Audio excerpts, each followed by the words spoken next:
Welcome to Mission Evolution Radio Show with Gwilda Wiyaka, bringing together today's leading experts to uncover ever-deepening spiritual truths and the latest scientific developments in support of the evolution of humankind. For more information on Mission Evolution Radio with Gwilda Wiyaka, visit www.missionevolution.org. And now, here's the host of Mission Evolution, Miss Gwilda Wiyaka. From preschool on, we go to school to learn things. Yet one thing we may not be taught is how to learn. How much better could we be at everything if we just learn how to learn? Mission Evolution Radio TV show is coming to you around the world on X-Zone Broadcast Network, xzbn.net. With us this hour to delve into the secrets of learning is Scott Young. Scott is a Wall Street Journal bestselling author of Ultralearning. He writes about learning, productivity, and self-improvement. His website, scotthyoung.com. Scott, thanks so much for joining us on Mission Evolution. Thank you for having me. Scott, what's your educational background? Yeah, so I have an interesting one. I studied business in school, but then when I was done my business degree, I did this project I called the MIT Challenge, learning MIT's computer science curriculum online using their resources. And this sort of thrust me into the online world of talking about efficient studying, studying tips, and basically my entire career has since then has been delving into this research and trying to make it publicly available. Learning it seems pretty straightforward, but apparently it's not.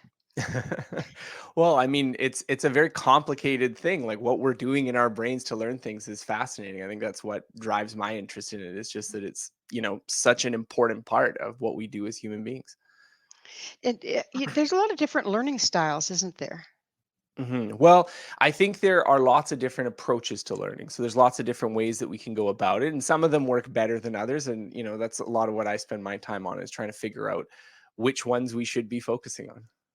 But isn't each individual wired a little different so that Mhm. it's not a cookie cutter kind of issue? You have to Yeah. customize it to yourself a certain amount. I do think so. I do think there is a certain amount that we need to tailor our learning experiences to our own individual abilities and our own strengths and weaknesses. Certainly if you are learning a new language, for instance, and you are a really extroverted person, you might benefit from going out and having conversations with people and immersing yourself from day one. But if you're a more introverted person, maybe you're going to make more benefit from listening to radio shows or watching television programmings and spending more time building up that listening ability before you go out and speak. So I do think there's some modifications we have to make, but there's also a lot of really universal principles that apply just because we have a similar way of thinking and how our brains work. So with what you've been studying, how does what you are offering differ from what we're taught in school? Well, I just think we don't get that much coverage of how learning works in general in school. I mean, most of us have gone through our entire school education and no one sat us down and like, this is the right way to study. And this is what research shows is more effective than this. We just don't have these classes. So it's not that there's necessarily, some secret. It's just that, we have classes in social studies, we have classes in history, we have classes in mathematics, but we don't have classes in cognitive science. We don't have classes in how to learn, at least not in the elementary and secondary level. I mean, if you study that as a specialty in university, maybe you'll get some of this information, but for the most part we don't. And so I think it is a real lacuna in our understanding of ourselves. If you could create a perfect learning environment, how young would you Yeah. start teaching children about learning? Well, I think some of the things probably require a little bit of self-regulation. So I think we generally, when we're giving students assignments and we're teaching them in a classroom, we're often teaching them very deliberately. Okay, do this from a young age. It's mostly when you're getting into middle school, high school that you start assigning homework. You start saying, okay, I'm going to just give you this, and then you have to find the best way to do it. And then when you get into university or higher, very often there's very little guidance. You have lots of different ways you could study it. So I think a lot of people get really tuned on to this efficient studying when they kind of make that leap outside of the very curated environment of the early school experience. And so they're in medical school and they're like, oh, how can I keep up with all this information? How can I possibly keep this in my head? And then that's when they discover things like spacing and retrieval and all these sort of concepts that we aren't teaching in school, but they are important. So I think the more you have to be in charge of your own learning process, the more important it is. So, what you study is, as I'm understanding you, Mhm. based on how the mind works. Yeah, I mean, I draw a lot of inspiration from cognitive science. So this is a sort of a broad field, includes psychology, economics, anthropology, but it's basically an understanding of trying to figure out what is the brain doing, how does it learn, how do things work. And there's a lot of things that we don't know, obviously, but there's also some regularities that have emerged. There's some things that, we have research going back, maybe let's say 100 years, that shows that, for instance, when we are remembering things, it tends to fall off on this forgetting curve. I mean, Hermann Ebbinghaus, he was one of the first scientific psychologists, and he did this experiment showing memorizing things and found out, well, you tend to forget things fairly steeply at first, and then it kind of trails off in the long run. And so this is an important thing to have. And another implication of this is that if you spread out when you learn things, you retain it better with the same amount of studying effort. So that's just one principle that we can derive from this kind of scientific study to learn more effectively. In other words, jamming for finals doesn't work so well. Well, it works really well for that short period right after you cram for the final, but then you forget everything, which is another common experience people have. But I mean, this is something that, even beyond just the experience of cramming, people make mistakes about this. They think that they'll learn something more better if they sort of really like study it in this very intense way over this short period of time. But very often, if you do actual tests, they have better memory much longer if you kind of spread it out so that you're having a little bit each day and you're alternating so that you get to cover the same information, not all in one burst, but spread out. Does changing subjects help? It can help. So there's also research showing about how if you alternate between what you're studying, you can improve your ability to remember things. A lot of the research is on like comparing things within the same subject. So if you were like studying a math class, there's stuff from unit 1 and unit 2. Usually you do all the homework for unit 1, then you forget about that, you wait till the final, and then you do unit 2 and do all the unit 2 questions. And this tends to be not that efficient. You'll actually learn and retain more if you are mixing the questions so that you don't know whether it's coming from unit 1 or unit 2. And I mean, this is a fairly, talking about it in this sort of very bloodless way, but generally when we learn things, the broader and more varied our experiences when we're practicing tends to result in more robust skills and deeper learning. So, in other words, if we approach it from lots of different angles rather than just one. Yeah, yeah. I mean, that's one of the things that I think when we learn things in real life, that when we build real skills that are just sort of outside of academics, that's very important. If to use the language learning example again, if you learn a phrase and you only learn in this one setting, it's very hard to use it flexibly in lots of different situations. Whereas if you use it when, you go to the restaurant, when you go to the grocery store, when you're asking for directions, when you use it in these different contexts, you get a better sense of the full scope of the meaning, you retain it better. So this variability is very important, I think, for learning and learning efficiently. There's a certain, as we're growing up, I assume that our learning style and our learning needs change as we're Mhm. maturing. Once we're mature, does it continue to change as we age? Yeah, I mean, there's some research for sure that shows there's different patterns of our cognitive abilities over time. So children kind of are developing cognitive abilities, and some of those don't even peak until you're in your early 20s. Let's say I know a lot of stuff about self-regulation. That's the ability to like have self-control. Doesn't actually peak until you're out of high school, which probably explains a lot of high schoolers' behavior.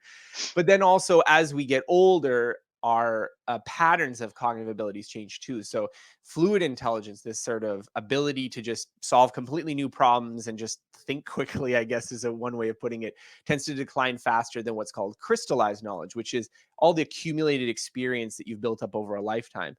And so, you see that in some professions, like for instance, mathematicians or physicists tend to be younger when they make their prime accomplishments, but historians tend to be older because history relies on having a huge breadth of knowledge about a domain, whereas proving some esoteric math theorem is usually something that requires more raw brain power and less worldly wisdom.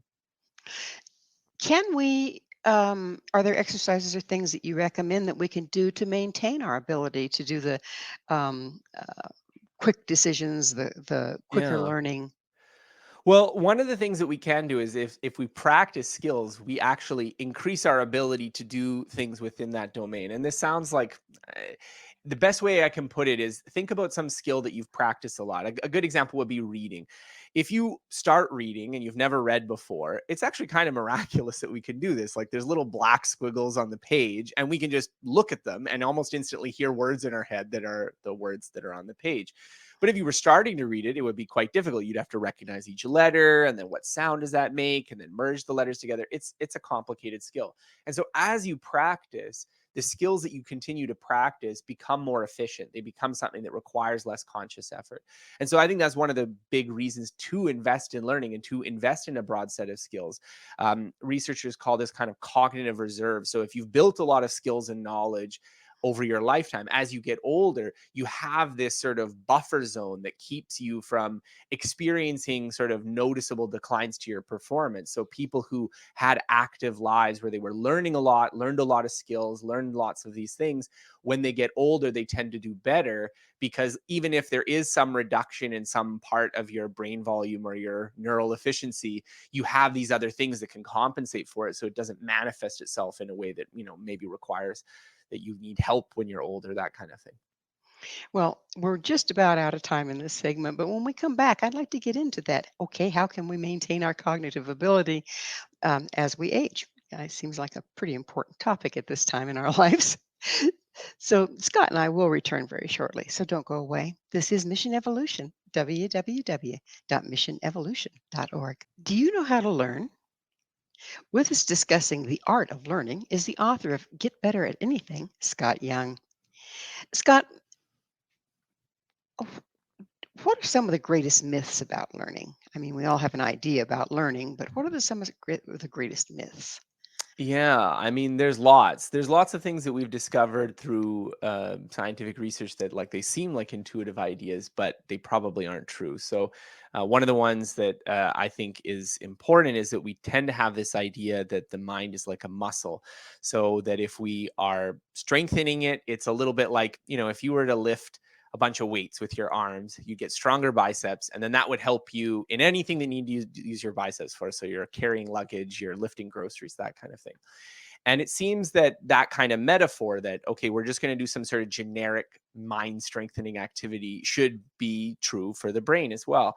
But there's a lot of evidence against this, that it doesn't seem to be the case. So I'm somewhat pessimistic about, let's say, brain training or doing some particular activity, let's say like Sudoku puzzles to improve your reasoning.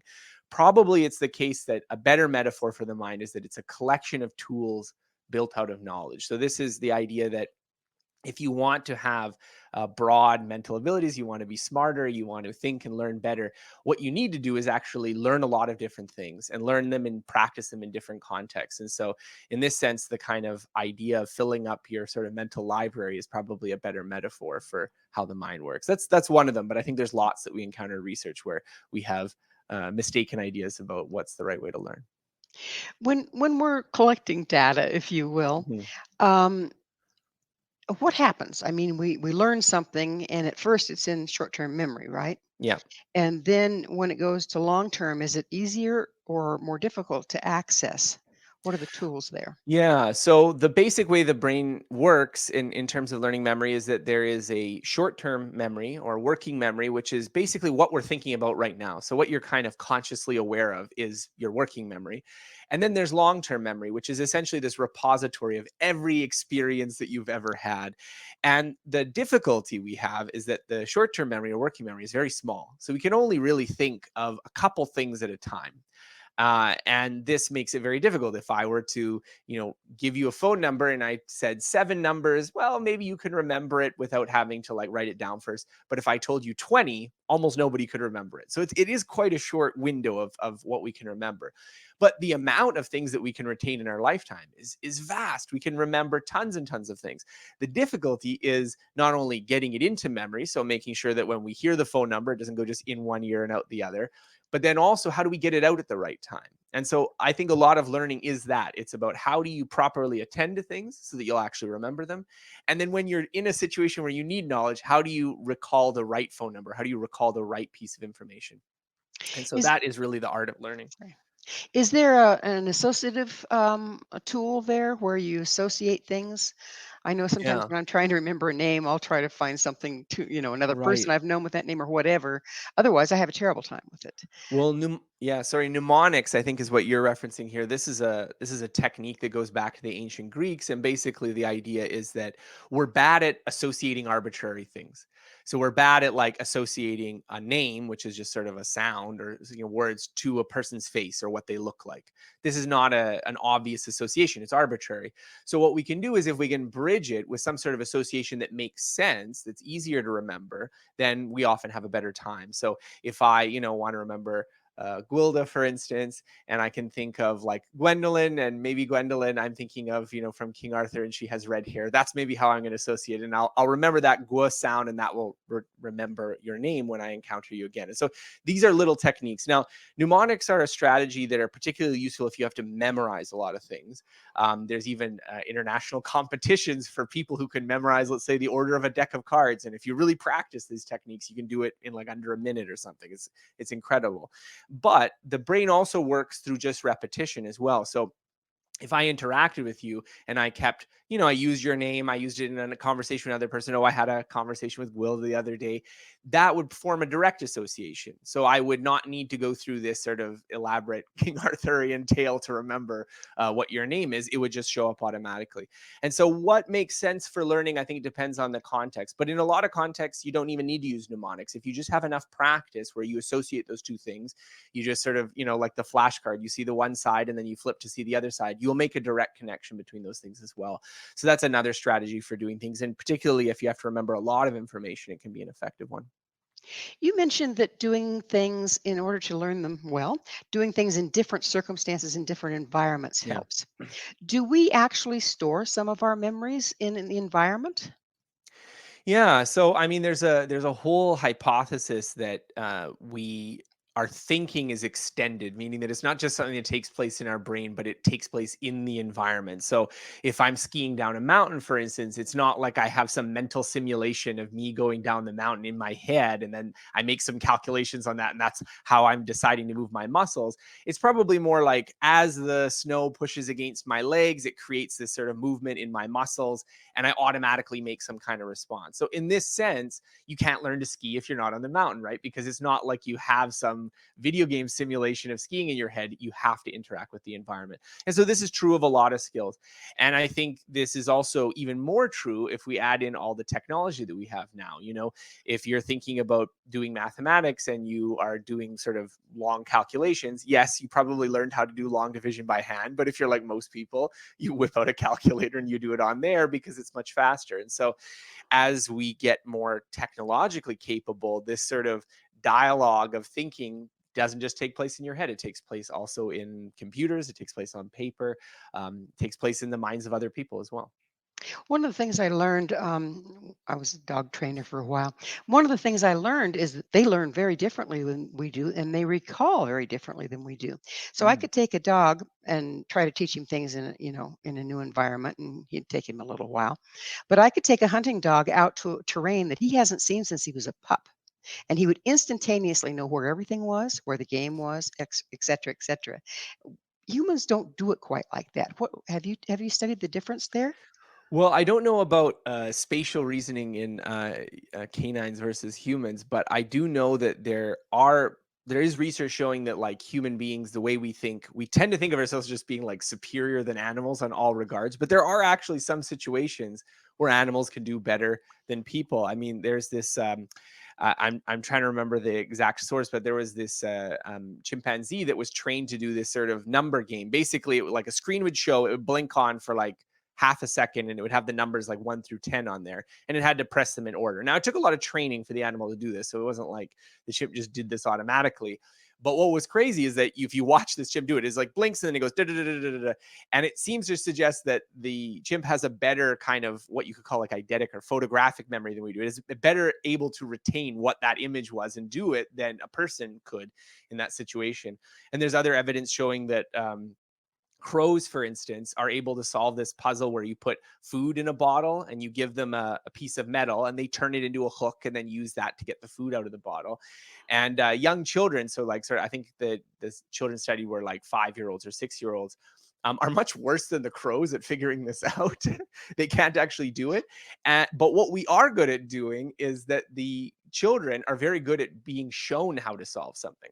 And so this is actually an interesting insight that what we seem to be good at is observing other people and learning the solutions that they use. And that maybe is part of the explanation for why human beings are so dominant against all the other species, is that we have culture. We have the ability to learn from other people, whereas most animals lack this ability. So in some ways, the expression monkey see, monkey do has it backwards, that it's humans see and do, and monkeys can only do. They can't see and learn from observation. Interesting. So we spoke that some people learn in different ways. How can you figure out what's your style in order to customize a learning program for yourself?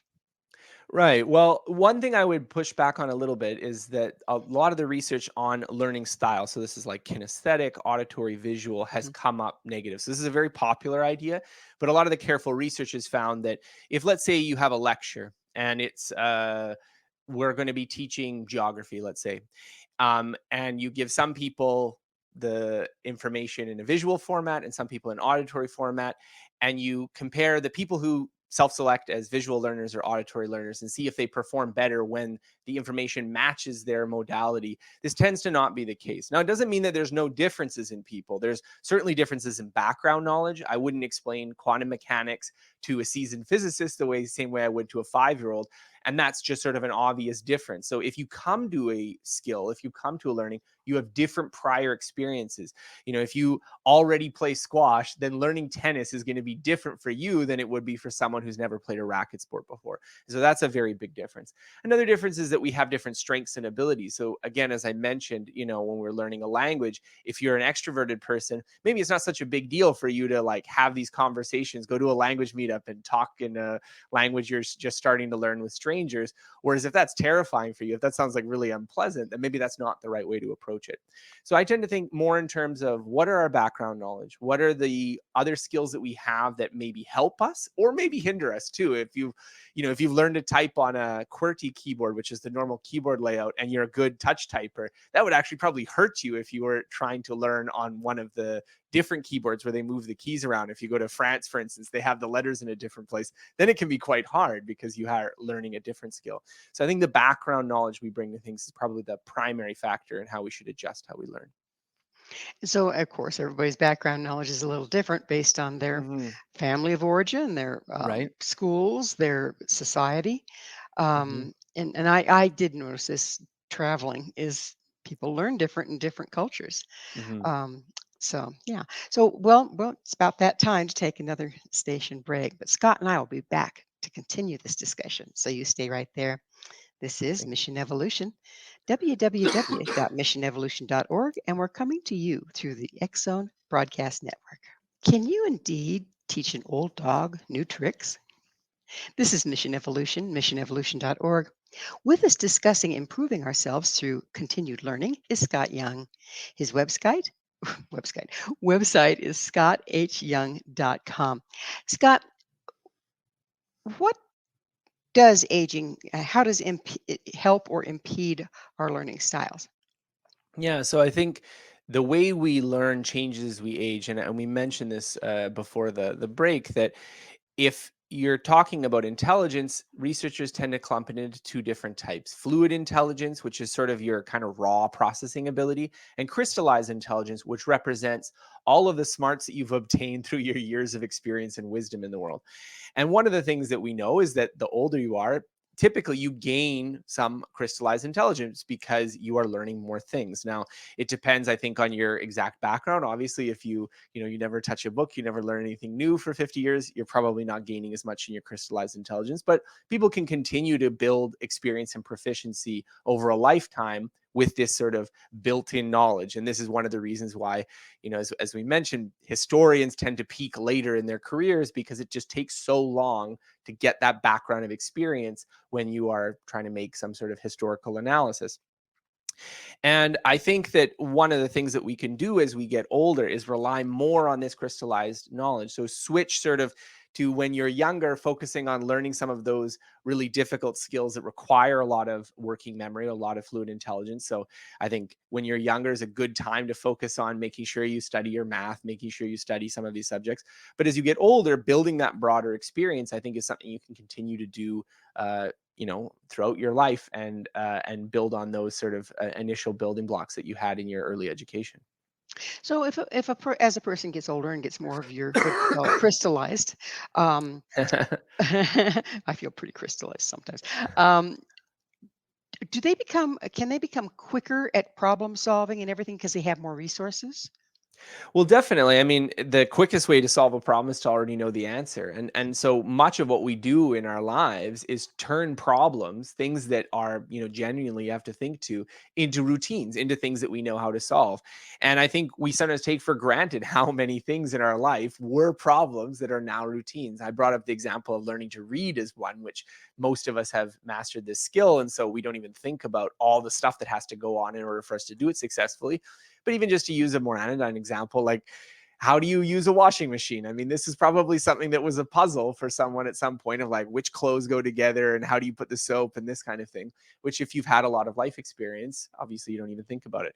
So I think that's one of the main ways that we get better at solving problems, is by accumulating not just okay, this is exactly how this works, but general principles, general methods, general ideas about how different domains work. And that, I think, is part of the learning process. And that's why to keep investing in learning, because that larger that toolkit is in your head, the more you can tackle new situations and not get stymied by Can you purposefully build them. efficient subroutines um, that then become cemented so that you Yeah. don't have to think about it and make you more proficient and give you more operating room for doing other Yeah. things at the same time? Well, absolutely. I mean, this is sort of how our brain works. So, to use the example, if you're driving a car, for instance, when you start driving a car, everything is very deliberate. You have to use this. We were talking about the working memory, the short term memory, this little tiny span of consciousness on every single detail. Okay, how do I turn the signal on? How do I move the steering wheel? Which pedal is gas? Which one is brake? Don't mix those up.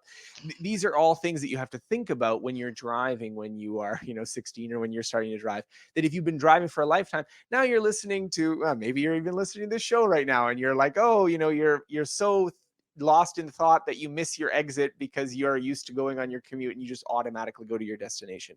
So this is what we do when we're learning. As we practice, as we get more experience with something, your brain is automatically turning those situations into little routines so that you don't have to think about it. You make it more efficient, more automatic. And so this is, again, going back to this idea of why we want to work on skills and practice them, is because as you do them more, they become more efficient. They require less mental effort. And that's true across the lifespan. So yes, it is the case that, if you have, maybe you're not as sharp as you were when you were 21, but if you continue to practice, it's much better to be an experienced 65-year-old than it is to be an inexperienced 21-year-old for almost all skills. Well, that's good to know. Not obsolete yet, right? Um, so, what happens when you've built a nice subroutine and you're good and Yeah. comfortable with it and it's in the files, Yeah. and then things change so that subroutine is no longer desirable? Can you Mhm. dismantle it? And if so, how? Yeah, I mean, this problem you're talking about of unlearning, this is a real big one in a lot of skills. So, if you're learning to type, for instance, a lot of us, maybe if you never went to a typing class, you do this sort of one or two finger hunting and pecking on the keyboard. And the difficulty is that, yes, you can make that more and more automatic. So you'll get better and better at it. You'll do the hunting and pecking even faster, and you'll find the keys, and you'll spend less time doing it.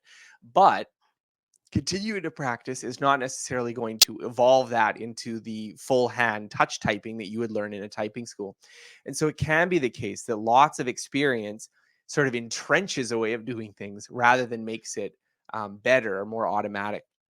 And so one of the things that we have to do as we are learning things is also recognize when maybe what we're doing isn't as efficient. So there was this researcher, he passed away a couple of years ago, K. Anders Ericsson, and he had this whole theory of deliberate practice, this idea that it's not just doing something repeatedly, but doing it with a specific intention to aim at a particular goal, aim at a particular process, aim at sort of like, okay, I'm a concert violinist and I'm going to work on that tricky section and make sure I get the vibrato just right in this one note.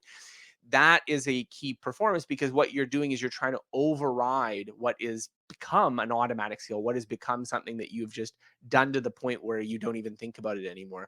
So in some ways, going back to being a beginner again is often what you need to do to make improvements on skills that you have practiced for a lot of time, that you've practiced throughout the lifetime. So you basically have to dismantle those neurological pathways to make room for a new way of doing it.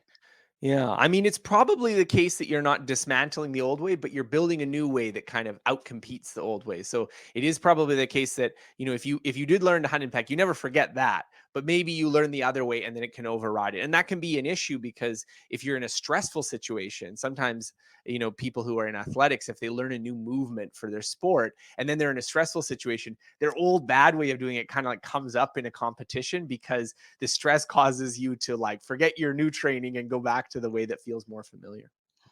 So you kind of like stuck on a track and can't get off. Yeah, Yeah. exactly. Yeah. So it is probably the case that you need a lot of practice to overcome a really well learned skill. Yeah. There's a form of learning that a lot of martial arts use. It's called circular learning, Mm, and that's when you go to the point of failure, but instead of going back to the point of failure and correcting and going on, you go clear to the beginning of the routine. mm. Are you familiar with that, and what are the benefits?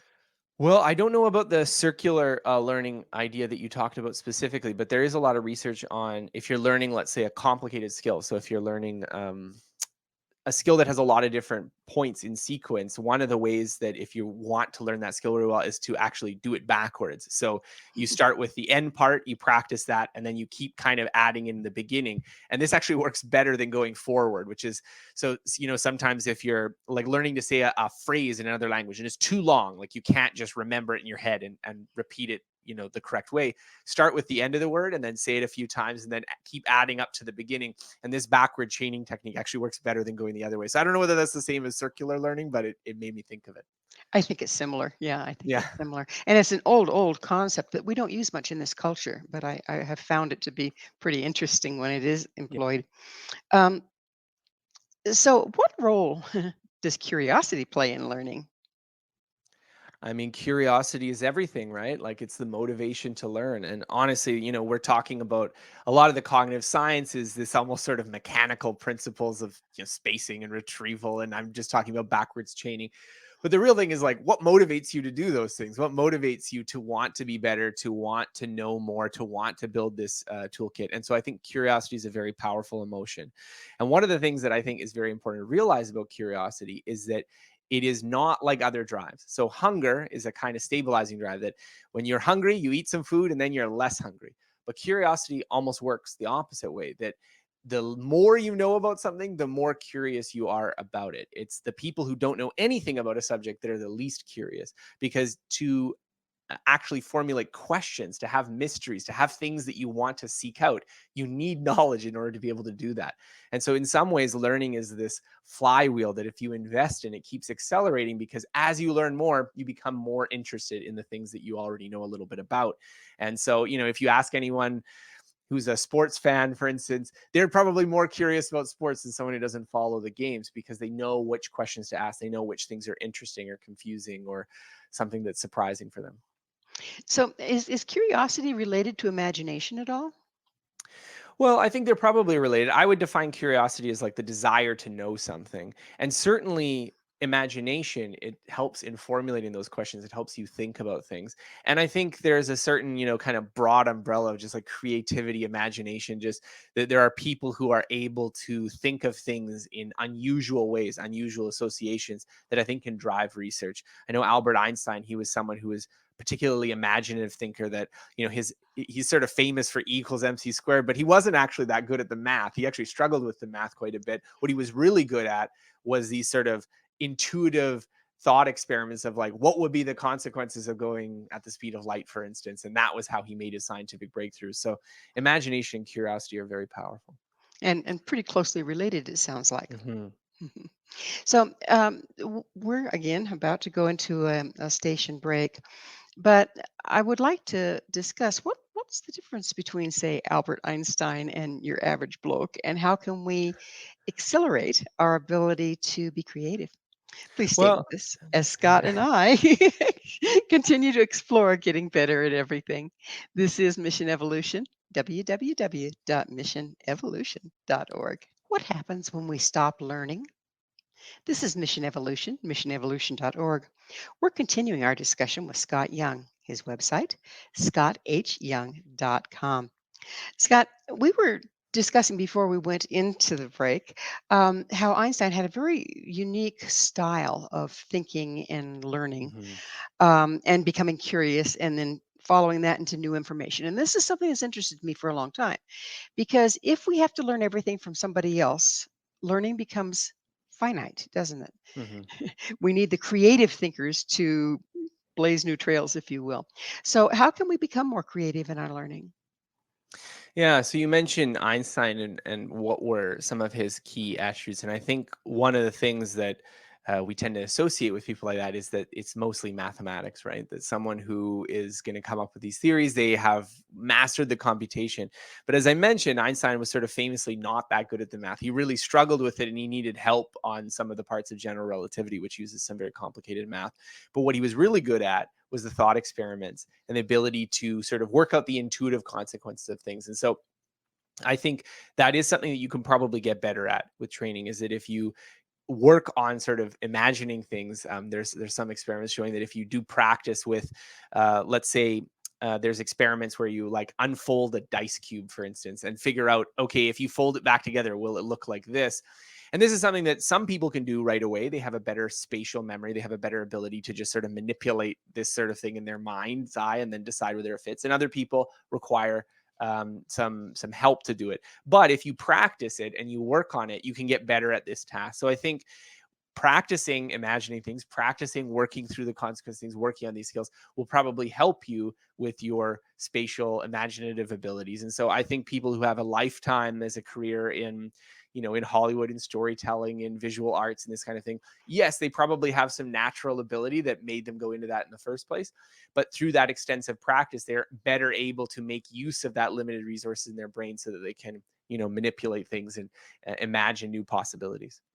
It seems a lot more proficient to imagine things and dream them till they're in to see what the Mhm. outcome is rather than going for it in the material world Yeah. and coming up against a brick wall. Yeah, I mean, there's this old anecdote. It's probably apocryphal, but of Nikola Tesla, the Serbian engineer, who he went through and when he was trying to figure out how a machine was broken, he would like mentally simulate all of the gears until he's like, "Oh, it's this one that's not hooked up right." I mean, most of us probably can't do that, but I do think if we practice thinking in that way with particular problems, just the same way that if you practice reading, you get better at decoding the words and letters, you probably get better at the specific operations that are involved in that kind of imagination. I don't want to oversell it. I don't want to say the case that we could become Albert Einstein if we just imagine really hard. But I think solving problems mentally and solving problems to work through these things, you probably develop some, what you were saying, your words, these subroutines for making our memory more efficient. So there's an interesting topic you brought up. It's the long-term improvement of Tetris players. Oh yeah. What's it show us about improving our skills?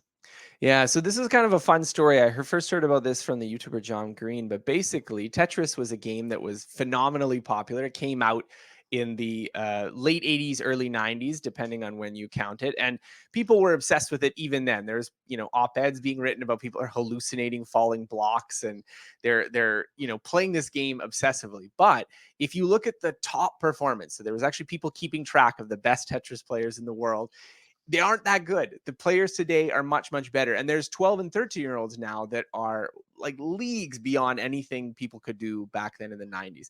And so the question is why? Why is it the case that people are much better at this now than they were then?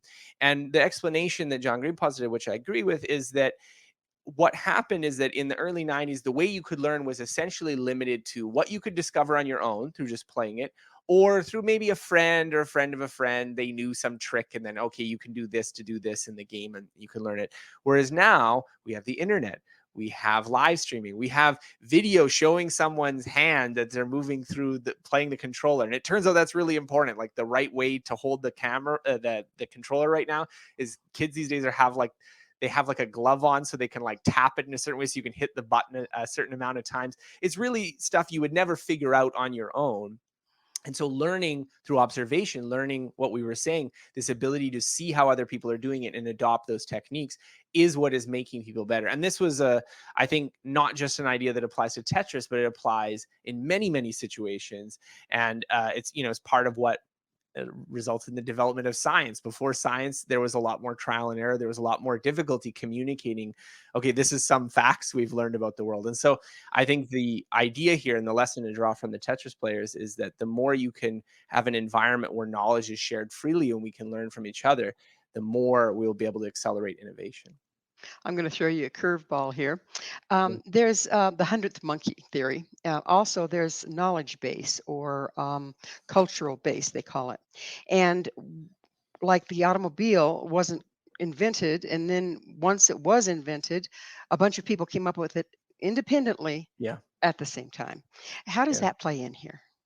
Yeah. So, one way of thinking about this is that all technology, all problems that we solve are kind of like moving through a sort of maze like space. There's different moves you can make you can move left or right, except the left and right are, okay, well, you hook up the engine this way, or you try this design, or you do this. So, it's a little bit more complicated than a maze, but we're moving out in this space. And so, in some sense, technologies are just ripe once we have the prerequisites. So, in order to have the automobile, you have to have certainly the combustion engine. This is why you didn't have it back in Roman times, because we needed to invent the combustion engine. And you also need to have a lot of other little technical things. Like you probably need to have the right kind of alloys for steel and rubber for the tires.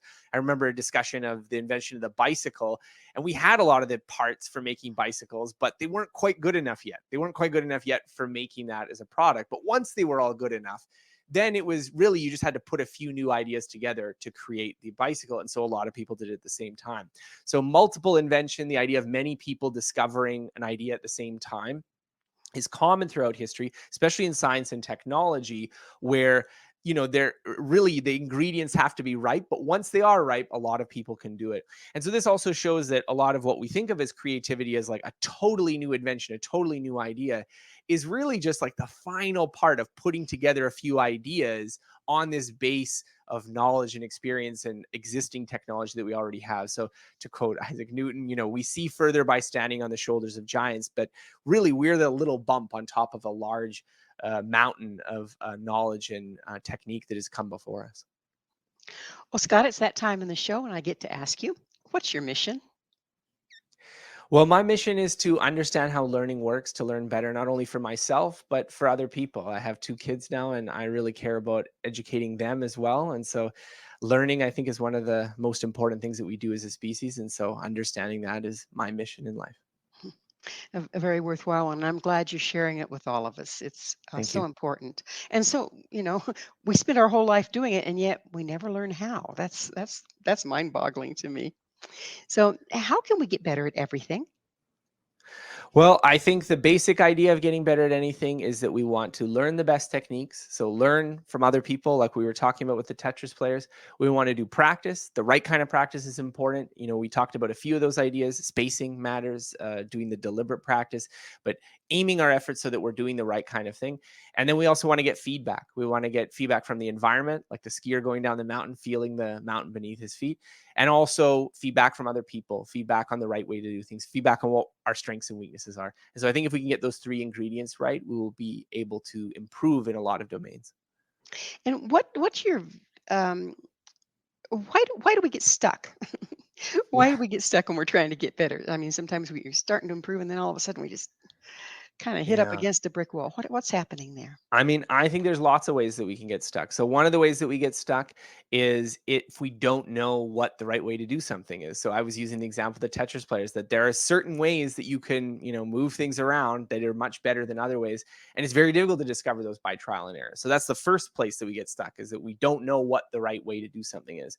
And I think this is particularly important, in, let's say, our professional lives, because a lot of this knowledge isn't taught in school. I'm sure, the person who's listening to this can reflect on all the things they had to learn on the job that weren't taught in the classroom. that make a big difference for being able to do your work well. And so being able to learn from other people is very important.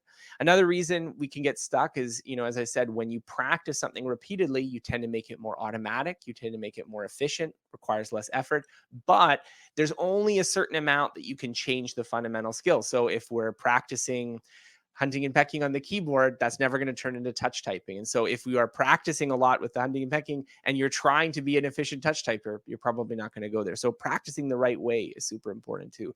And then of course, getting feedback is important. If you are not able to get feedback in a pursuit, you can spend decades doing it and become very, very confident, but not actually that skilled. So there's lots of evidence that people in professions like hiring managers, stock pickers, lots of these situations, you can get a lot of confidence in your ability, but if you actually analyze performance, people are not that better, not that good, or they're not that much better than relatively simple ways of making these decisions.